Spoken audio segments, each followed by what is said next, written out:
दोस्तों, क्या आप भी भारतीय संविधान की अनुसूचियां, शेड्यूल्स बार बार रटते हैं और एग्जाम हॉल में कंफ्यूज होकर भूल जाते हैं? अगर हाँ, तो आज का ये वीडियो आपके लिए है। वीजे डायरीज में आपका स्वागत है। आज हम इन सभी अनुसूचियों को ऐसी मजेदार ट्रिक के साथ समझेंगे कि आप चाहकर भी इन्हें भूल नहीं पाएंगे।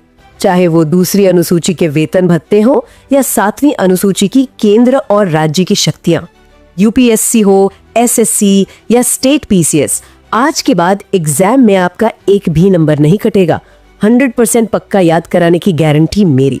तो चलिए बिना देरी के शुरू करते हैं। बिल्कुल। और इस चर्चा को शुरू करने से पहले ना एक बहुत ही बुनियादी सवाल का जवाब देना जरूरी है। बताइए। आखिर ये अनुसूचियां या शेड्यूल्स होते क्या हैं? मतलब संविधान निर्माताओं ने इन्हें मुख्य अनुच्छेदों के साथ क्यों नहीं लिखा? हाँ, ये डाउट तो बहुत सारे स्टूडेंट्स का रहता है। एग्जैक्टली। इसका सीधा सा कारण ये था कि अगर हर राज्य का नाम, हर पदाधिकारी का वेतन या फिर हर भाषा की लिस्ट को मुख्य आर्टिकल्स के बीच में डाल दिया जाता, तो सोचिए संविधान कितना जटिल और भारी हो जाता। एकदम सही। पढ़ने में ही पसीने छूट जाते स्टूडेंट्स के। बिल्कुल। इसलिए इन सूचियों को संविधान के अंत में एक अपेंडिक्स या परिशिष्ट के रूप में जोड़ा गया। अगर हम 1950 के मूल संविधान की बात करें तो उस समय हमारे संविधान में केवल 8 अनुसूचियां थी। सिर्फ 8? हाँ, लेकिन जैसे जैसे हमारा देश आगे बढ़ा, उन समाज की जरूरतें बदली, वैसे वैसे हमें संविधान में संशोधन करने पड़े। 1951 के पहले संशोधन से लेकर आगे के कई अमेंडमेंट्स के जरिए 9वीं, 10वीं, 11वीं और 12वीं अनुसूचियां जोड़ी गई। यानी आज इनकी कुल संख्या 12 हो चुकी है। सही कहा। और यह सफर केवल संख्याओं का नहीं है, बल्कि भारत के विकास का है। एकदम परफेक्ट। और आज हम इस पूरी यात्रा को रटेंगे नहीं, बल्कि इसे अलग अलग थीम्स में बांटकर समझेंगे। हमारी पहली थीम है बुनियाद, यानी द फाउंडेशन, जिसमें हम पहली 4 अनुसूचियों की बात करेंगे। चलिए शुरू करते हैं। तो स्टूडेंट्स अपनी इमेजिनेशन पावर को एक्टिव कर लीजिए। हमारी पहली अनुसूची भारत के राज्यों और केंद्र शासित प्रदेशों का परिचय देती है। ट्रिक बहुत सिंपल है। जब भी हम बाजार से कोई नई किताब खरीद कर लाते हैं, तो सबसे पहले उस पर क्या करते हैं? अपना नाम लिखते हैं। बिल्कुल, अपना नाम लिखते हैं। ठीक उसी तरह भारत का संविधान जब लिखा गया, तो उसकी पहली अनुसूची में सबसे पहले देश का नाम और उसके राज्यों का परिचय लिखा गया। यानी पहली अनुसूची बराबर देश का नाम। और देखिए, ये सिर्फ नाम का मामला नहीं है। अगर हम संवैधानिक दृष्टिकोण से देखें तो पहली अनुसूची बहुत ही क्रिटिकल है। वो कैसे? क्योंकि ये डिफाइन करती है कि भारत का राज्य क्षेत्र असल में है क्या।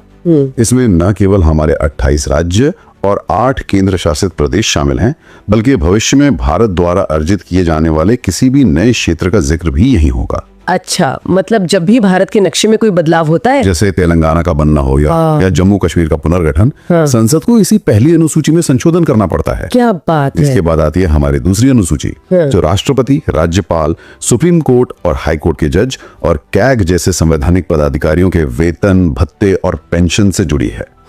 अब इसे याद करने की ट्रिक देखिए स्टूडेंट्स।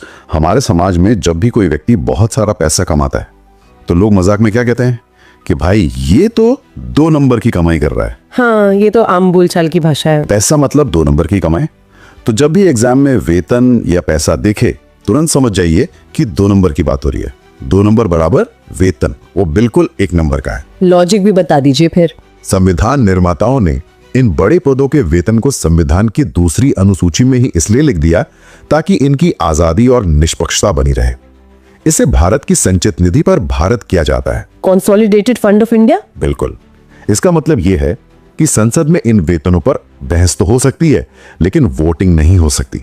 इससे यह श्योर हो जाता है कि कोई भी सरकार किसी जज या कैग का वेतन कम करके उन पर कोई राजनीतिक दबाव नहीं डाल सकती। क्या बात है। मतलब ट्रिक के साथ साथ सॉलिड लॉजिक भी। अब आते हैं तीसरी अनुसूची पर, जिसमें विभिन्न पदाधिकारियों द्वारा ली जाने वाली शपथ के प्रारूप दिए गए हैं। यहां अक्सर हम एक शब्द सुनते हैं, संवैधानिक नैतिकता या कॉन्स्टिट्यूशनल मोरालिटी। जब कोई मंत्री या जज तीसरी अनुसूची के तहत शपथ लेता है, तो वो महज एक कागज नहीं पढ़ रहा होता, वो एक कमिटमेंट कर रहा होता है। एग्जैक्टली। वो सार्वजनिक घोषणा कर रहा होता है कि वो अपने निजी स्वार्थ से ऊपर उठकर संविधान का पालन करेगा। ये हमारे लोकतंत्र का एक बहुत बड़ा मनोवैज्ञानिक आधार है। दोस्तों, पहली अनुसूची में तो हमने नई किताब पर देश का नाम लिख दिया। दूसरी अनुसूची की ट्रिक तो आपको याद ही हो गई होगी, 2 नंबर की कमाई यानी पैसा यानी वेतन। तो अब आप लोग थोड़ा दिमाग लगाओ और कमेंट करके बताओ कि जब हम शपथ लिखते हैं तो उसमें कितने अक्षर होते हैं। देखते हैं कौन कौन तीसरी अनुसूची की ट्रिक खुद डिकोड कर पाता है। मुझे लगता है कि जो छात्र इस क्लास को ध्यान से सुन रहे हैं उन्होंने अब तक डिकोड कर ही लिया होगा। बिल्कुल कर लिया होगा। अगर आप हिंदी शब्द श प थ को ध्यान से देखें तो इसमें ठीक 3 अक्षर हैं, श प और थ। और यही हमारी तीसरी अनुसूची है, श प थ मतलब 3 अक्षर यानी तीसरी अनुसूची। सही है। चलिए अब बुनियाद थीम के आखिरी हिस्से यानी चौथी अनुसूची पर चलते हैं। यह राज्यसभा में सीटों के प्रतिनिधित्व से जुड़ी है। इसे याद करने की जो ट्रिक है उसमें थोड़ा सा डार्क ह्यूमर है। अच्छा, देखिए, राज्यसभा को हम उच्च सदन कहते हैं, जहां अक्सर वरिष्ठ और अनुभवी यानी बुजुर्ग लोग चुनकर जाते हैं। और हमारे समाज में कहावत है कि बुजुर्गों का चौथा जल्दी होता है। अरे बाप रे। तो बस दिमाग में ये इमेज बनाइए, बुजुर्ग मतलब राज्यसभा और उनका होता है चौथा, तो राज्यसभा की सीटें बराबर चौथी अनुसूची। ओह, ये ट्रिक थोड़ी सी डार्क जरूर है, लेकिन हाँ, एग्जाम के प्रेशर में ऐसी अजीब चीजें याद आती हैं। बिल्कुल आती हैं। हालांकि अगर हम इसे पॉलिटिकल साइंस के नजरिए से देखें तो चौथी अनुसूची भारत के संघवाद का एक बहुत बड़ा पिलर है। यहाँ एक कॉन्सेप्ट समझना जरूरी है। अमेरिका में हर राज्य को सीनेट में समान रूप से 2 सीटें मिलती हैं, चाहे राज्य कितना ही बड़ा या छोटा क्यों ना हो। बिल्कुल, लेकिन भारत में ऐसा नहीं है। हमारी चौथी अनुसूची राज्यों को उनकी जनसंख्या के आधार पर राज्यसभा में सीटें आवंटित करती है। इसीलिए उत्तर प्रदेश के पास राज्यसभा की 31 सीटें हैं, जबकि सिक्किम या गोवा के पास सिर्फ एक सीट है। एकदम सही। ये जनसंख्या के प्रतिनिधित्व का एक बेहतरीन उदाहरण है। चलिए देखते हैं आपका ध्यान स्क्रीन पर है या नहीं। अभी हमने अनुसूची 4 को बुजुर्गों के चौथे वाली ट्रिक से राज्यसभा के लिए याद किया। अब बिना पीछे जाए मुझे कमेंट में बताओ वो कौन सी अनुसूची है जिसमें नेता 5 साल वाले चुनाव में SC/ST के कल्याण का वादा करते हैं। फटाफट आंसर दो। यहाँ से हमारी दूसरी थीम शुरू होती है, जिसे हम हाशिए पर खड़े समाज का प्रशासन कह सकते हैं। इसमें 5वीं और 6ठी अनुसूची आती है। 5वीं अनुसूची विशेष रूप से अनुसूचित क्षेत्रों और अनुसूचित जनजातियों के प्रशासन से संबंधित है। इसमें एक बहुत ही महत्वपूर्ण संस्था का जिक्र है, जनजातीय सलाहकार परिषद, ट्राइबल एडवाइजरी काउंसिल। हाँ, ये परिषद राज्यपाल को सलाह देती है कि कौन सा कानून जनजातीय क्षेत्रों में लागू होना चाहिए और कौन सा नहीं। इसे याद रखने का लॉजिक भी एकदम सेट है। हमारे देश में हर 5 साल में चुनाव होते हैं और हर 5 साल के चुनाव में हमारे नेता मंच पर खड़े होकर सबसे ज्यादा वादे किसके लिए करते हैं? अनुसूचित जाति और जनजाति के लिए। बिल्कुल, ST/ST के कल्याण के लिए। तो जैसे ही एग्जाम में ST/ST प्रशासन का सवाल आए, दिमाग में तुरंत क्लिक होना चाहिए कि ये वादे कब होते हैं? 5 साल के चुनाव में। 5 साल चुनाव बराबर अनुसूची 5। ये एक अच्छा कोरिलेशन है, लेकिन यहीं पर छात्रों को सबसे ज्यादा कंफ्यूजन होता है अनुसूची 5 और अनुसूची 6 के बीच। हाँ, ये बहुत कॉमन डाउट है। 6ठी अनुसूची भी जनजातीय प्रशासन से ही जुड़ी है, लेकिन ये पूरे भारत के लिए नहीं है। ये केवल 4 पूर्वोत्तर राज्यों असम, मेघालय, त्रिपुरा और मिजोरम के जनजातीय क्षेत्रों के लिए है। अब सवाल ये उठता है कि इन 4 राज्यों को अलग से 6ठी अनुसूची में क्यों रखा गया? ट्रिक्स से परे जाकर अगर सोचें तो वाकई ये एक बड़ा सवाल है। ऐसा क्यों किया गया? इसका कारण उनका ऐतिहासिक और सांस्कृतिक बैकग्राउंड है। देश के बाकी हिस्सों में जो जनजातियां थीं, उनका मुख्य धारा के समाज के साथ थोड़ा बहुत संपर्क था। वो पूरी तरह से कटे हुए नहीं थे। राइट। लेकिन इन 4 पूर्वोत्तर राज्यों की जनजातियां सदियों से अपनी एक बिल्कुल अलग और स्वायत्त जीवन शैली जी रही थी।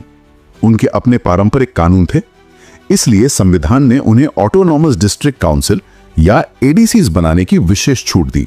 Autonomous district council. जी, आप इन ADCs को एक छोटी सी मिनी सरकार समझ सकते हैं। इनके पास अपनी खुद की जमीन, जंगल और विवाह से जुड़े कानून बनाने की पावर होती है। यहाँ तक कि इनके पास छोटे मोटे मामलों को सुलझाने के लिए न्यायिक शक्तियां भी होती हैं। और स्टूडेंट्स, इसी कंफ्यूजन को हमेशा के लिए दूर करने के लिए हमारे पास एक जादुई ट्रिक है, ATM वाली ट्रिक। ATM वाली? हाँ, छठी अनुसूची के उन 4 विशेष राज्यों को याद रखने के लिए बस एक शॉर्टकट याद रखिए, ATM। A से आसाम, T से त्रिपुरा, M से मेघालय और M से मिजोरम। ध्यान रखिएगा, इसमें मणिपुर नहीं है। ये बहुत क्रिटिकल पॉइंट है, बच्चे अक्सर मणिपुर टिक कर आते हैं। बिल्कुल। और इसकी ट्रिक क्या है? जब आप पैसे निकालने ATM जाते हैं और मशीन खाली होती है तो आपके मुंह से क्या निकलता है? छी यार, पैसे ही नहीं है। तो बस ATM खाली होने पर निकलता है ची, और ची से बना 6, यानी अनुसूची 6। बहुत बढ़िया। असली मजा तो अब आ रहा है। अनुसूची 6 में जब ATM खाली होता है तो मुंह से क्या निकलता है? ची, यानी 6। और अनुसूची 7 में जब लोग साथ नहीं रह पाते तो क्या होता है? शक्तियों का बंटवारा। है ना गजब की ट्रिक? अगर ये जादुई तरीका आपके दिमाग में छप रहा है तो अभी वीडियो लाइक करो ताकि मुझे आपका फीडबैक मिल सके। शक्तियों का ये बंटवारा जो 7वीं अनुसूची में है, हमारी तीसरी थीम पावर डायनामिक्स की शुरुआत करता है। बिल्कुल। केंद्र और राज्य के बीच कोई विवाद न हो, इसके लिए 7वीं अनुसूची में 3 अलग अलग सूचियां दी गई हैं। पहली है संघ सूची, जिस पर केवल केंद्र सरकार कानून बना सकती है, जैसे रक्षा, विदेश मामले या रेलवे। Union list. हाँ। दूसरी है राज्य सूची, जिस पर राज्य सरकारें कानून बनाती हैं, जैसे पुलिस, कृषि या स्वास्थ्य। और तीसरी है समवर्ती सूची, जिस पर दोनों कानून बना सकते हैं, जैसे शिक्षा या जंगल। और अगर दोनों के कानूनों में टकराव होता है तो केंद्र का कानून ही मान्य होगा। एकदम सही कहा आपने। मूल रूप से संघ सूची में 97 विषय थे जो अब 100 हो गए हैं। राज्य सूची में 66 विषय थे जो घटकर 61 रह गए हैं। और समवर्ती सूची में 47 से बढ़कर 52 विषय हो गए हैं। बिल्कुल सर। और इस डेटा के साथ हमारी 7 वाली ट्रिक याद रखनी है। जब पति, पत्नी या दोस्त साथ नहीं रह पाते तो अंत में उनका बंटवारा हो जाता है। 7 साउंड्स लाइक 7, और साथ नहीं रहने पर क्या हुआ? शक्तियों का बंटवारा। अब चलिए 8वीं अनुसूची की बात करते हैं। आधिकारिक भाषाओं को मान्यता देती है। 8वीं अनुसूची भारत की भाषाई विविधता का एक बहुत बड़ा प्रतीक है। 1950 में जब संविधान लागू हुआ था तब इसमें केवल 14 भाषाएं थीं। जी, लेकिन आज इसमें 22 भाषाएं शामिल हैं। यहाँ पर यह समझना जरूरी है कि किसी भाषा का इस अनुसूची में शामिल होने का मतलब क्या है। क्या फायदे मिलते हैं इससे? जब कोई भाषा 8वीं अनुसूची में आती है तो उसे साहित्य अकादमी पुरस्कार मिलने लगते हैं। UPSC और अन्य राष्ट्रीय स्तर की परीक्षाओं में उस भाषा में पेपर देने की परमिशन मिल जाती है। और यहाँ तक के रिजर्व बैंक की करेंसी नोटों पर भी उसे जगह मिलती है। इसीलिए कई भाषाएं इसमें शामिल होने के लिए संघर्ष करती हैं। और स्टूडेंट्स, कौन सी भाषा कब जोड़ी गई, इसके लिए मैं आपको एक ऐसा संशोधन का गणित यानी मैथ फॉर्मूला देने वाली हूँ कि आप एग्जामिनर को भी हैरान कर देंगे। ध्यान से सुनिए। मैं भी सुन रहा हूँ। सबसे पहले हुआ 21वां संशोधन, जिसमें जोड़ी गई सिंधी भाषा। फिर हुआ 71वां संशोधन, और इसके लिए हमारे ट्रिक है नमक, यानी NAMK। N से नेपाली, M से मणिपुरी और K से कोंकणी। नमक। अब आता है जादू। 21 और 71 को जोड़ दीजिए। 21 + 71 = 92, यानी अगला संशोधन हुआ 92वां संशोधन। और इसमें जोड़ी गई भाषाओं की ट्रिक है बदमाश, यानी BADMAS। बोडो, डोगरी, मैथिली, संथाली। है ना एकदम धासु गणित? ये गणित वाकई में बहुत शानदार है। 21 + 71 = 92। ये फॉर्मूला एक ही झटके में 3 संविधान संशोधनों और 8 भाषाओं को सही क्रोनोलॉजी में दिमाग में सेट कर देता है। तो चलिए अब हम 1950 के मूल संविधान की 8 अनुसूचियों की सीमा को पार कर चुके हैं। अब आती है हमारी चौथी थीम, अमेंडमेंट्स एंड कंट्रोवर्सीज, जिसकी शुरुआत होती है अनुसूची 9 से, जो पहले ही संशोधन द्वारा 1951 में जोड़ी गई थी। ये मुख्य रूप से भूमि सुधार और संपत्ति के अधिकरण से जुड़ी है। अब इसे इमेजिन कीजिए, अगर कोई गुंडा या सरकार आकर जबरदस्ती आपकी संपत्ति या जमीन छीनेगा तो आप उसे क्या कहेंगे? आप जोर से चिल्लाएंगे नो। बिल्कुल। तो नो साउंड्स लाइक नो। संपत्ति छीनेगा तो कहेंगे नो, यानी 9वीं अनुसूची। ये नो वाली ट्रिक उस दौर की राजनीतिक सच्चाई से बहुत मेल खाती है। कैसे सर? आजादी के तुरंत बाद पंडित जवाहरलाल नेहरू की सरकार के सामने सबसे बड़ी चुनौती थी जमींदारी प्रथा को खत्म करना। लेकिन जब सरकार ने जमींदारों की जमीन लेनी शुरू की तो जमींदार अपने संपत्ति के मौलिक अधिकार का हवाला देकर अदालतों में चले गए, जो उस समय आर्टिकल 31 में था। एग्जैक्टली। अदालतें सरकार के भूमि सुधार कानूनों को रद्द करने लगी। तो नेहरू जी और न्यायपालिका के बीच इस टकराव को खत्म करने के लिए 1951 में पहले संविधान संशोधन के जरिए 9वीं अनुसूची को एक सुरक्षा कवच के रूप में बनाया गया। मतलब एक तिजोरी बना दी गई। हाँ, नियम ये बना दिया गया कि जिस भी कानून को इस 9वीं अनुसूची में डाल दिया जाएगा, अदालतें उसकी न्यायिक समीक्षा या जुडिशियल रिव्यू नहीं कर सकेंगी। शुरुआत में इसमें सिर्फ 13 कानून थे, लेकिन धीरे धीरे सरकारों ने इसे एक ब्लैक होल बना दिया। हर विवादित कानून को इसमें डालना शुरू कर दिया। आज इसमें 284 कानून है। हालांकि 2007 में सुप्रीम कोर्ट ने एक बड़ा फैसला सुनाते हुए स्पष्ट कर दिया कि 24 अप्रैल 1973 जो केशवानंद भारती केस की तारीख है, उसके बाद 9वीं अनुसूची में डाले गए किसी भी कानून का जुडिशियल रिव्यू हो सकता है, अगर वो संविधान के मूल ढांचे का उल्लंघन करता है। ये कहानी तो किसी सस्पेंस थ्रिलर से कम नहीं है। अब हम वीडियो के उस हिस्से में हैं जहां से एग्जाम में सबसे ज्यादा सवाल आते हैं। अगर कोई आपकी संपत्ति छीनेगा तो आप क्या कहेंगे? नो, 9। और इस 10वें नंबर की यानी अनुसूची 10, जिसे हम एंटी डिफेक्शन लॉ या दल बदल विरोधी कानून कहते हैं, उसकी कहानी भी बहुत दिलचस्प है। आया राम गया राम वाली कहानी। बिल्कुल। 1960s और 70s के दशक में भारतीय राजनीति में खरीद फरोख्त का एक ऐसा दौर आया जिसने लोकतंत्र को हिलाकर रख दिया। एक बहुत ही मशहूर किस्सा है 1967 का। हरियाणा बाबा। हाँ, हरियाणा के एक विधायक थे गयालाल। उन्होंने एक ही दिन में 3 बार अपनी पार्टी बदली। सुबह वो कांग्रेस से यूनाइटेड फ्रंट में गए, फिर वापस कांग्रेस में आए और शाम होते होते फिर से यूनाइटेड फ्रंट में चले गए। बाप रे। तभी से भारतीय राजनीति में ये जुमला मशहूर हो गया, आया राम गया राम। तो विधायकों की इस मंडी को रोकने के लिए आखिरकार 1985 में राजीव गांधी की सरकार ने 52वें संविधान संशोधन के जरिए 10वीं अनुसूची को जोड़ा, ताकि कोई अपनी मनमर्जी से पार्टी न बदल सके। जी। इसमें कड़े नियम बनाए गए कि अगर कोई सांसद या विधायक अपनी पार्टी व्हिप के खिलाफ जाकर वोट करता है या चुनाव जीतने के बाद अपनी पार्टी छोड़ता है तो उसकी सदस्यता रद्द की जा सकती है। और नेताओं की इसी दल बदलने की आदत से तंग आकर जनता ने क्या कहा कि भैया तुम नेता लोग दल बदलते रहते हो, अब बस करो। और बस साउंड्स लाइक 10। दल बदल कानून बराबर 10वीं अनुसूची। बहुत खूब। अब हम अपने संविधान की अनुसूचियों के सफर के बिल्कुल अंतिम पड़ाव यानी अपनी 5वीं थीम, पावर टू द पीपल पर आ गए हैं। अनुसूची 11 और 12। हाँ, ये दोनों ही अनुसूचियां स्थानीय स्वशासन यानी लोकल गवर्नेंस से जुड़ी हैं। आजादी के कई दशकों तक हमारे यहाँ सिर्फ केंद्र और राज्य सरकारें ही होती थी, लेकिन 1992 में एक बहुत बड़ा बदलाव हुआ। 73वें और 74वें संशोधन से। एकदम सही। 73वें संविधान संशोधन से 11वीं अनुसूची जोड़ी गई, जिसने पंचायती राज संस्थाओं को संवैधानिक दर्जा दिया। इसमें पंचायतों को काम करने के लिए 29 विषय सौंपे गए। और 12वीं अनुसूची। उसी साल 74वें संशोधन से 12वीं अनुसूची जोड़ी गई, जिसने नगर पालिकाओं को मजबूत किया और उन्हें 18 विषय दिए। ये महात्मा गांधी के ग्राम स्वराज के सपने का साकार होना था। शक्तियों का विकेंद्रीकरण करके लोकतंत्र को दिल्ली से निकालकर गांव की चौपाल तक पहुंचा दिया गया। और स्टूडेंट्स, इसे याद करने के लिए हम अपनी छात्र जीवन की कहानी को इमेजिन करेंगे। सभी स्टूडेंट्स इसे खुद से रिलेट करें। जब आप 11वीं कक्षा में थे, बोर्ड एग्जाम्स का टेंशन नहीं था, तो आपने क्या किया? दोस्तों के साथ खूब मौज मस्ती की और पेड़ों के नीचे बैठकर पंचायत की। हाँ, 11वीं में तो पंचायत ही होती है। तो 11वीं कक्षा की मौज मस्ती बराबर पंचायत यानी अनुसूची 11। और फिर जब आप 12वीं पास कर गए तो आगे की पढ़ाई या नौकरी के लिए घर से बाहर गए। और बाहर कहाँ गए? किसी बड़े शहर या नगर में गए।